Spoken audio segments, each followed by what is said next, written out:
Hello mga Bebe Loves, for today's vlog is a day in my life. Mini vlog yarn. O, diba? Hindi ka talaga titigil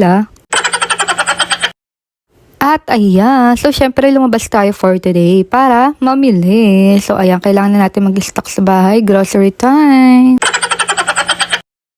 Yan. So, syempre, sa bahay namin, ako lagi talaga yung nag-grocery. Talagang ako yung namimili kasi ako din yung nagluluto. Syempre, kailangan pagka nagluluto, kailangan kumpleto ang mga rekado. Hindi na ako lalabas. Yes, ang hirap kasi paglabas ka ng labas, di ba? Yung bibili ka sari-sari store, may kulang na ganito, kulang. Kaya pagka talagang nag-i-stock talaga ako sa bahay para mabilis lang. O, di ba? Shala.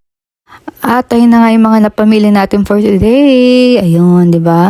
Meron pa yan sa baba, nasa baba yung mga karne.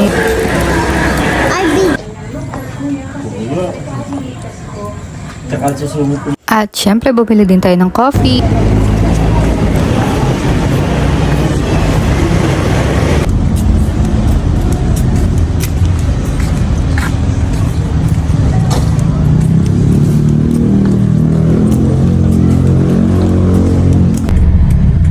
At pag-uwi, ayan, nagluto nga ako ng tilapia, may sabaw at prito, and that's all. Thank you for watching. Bye!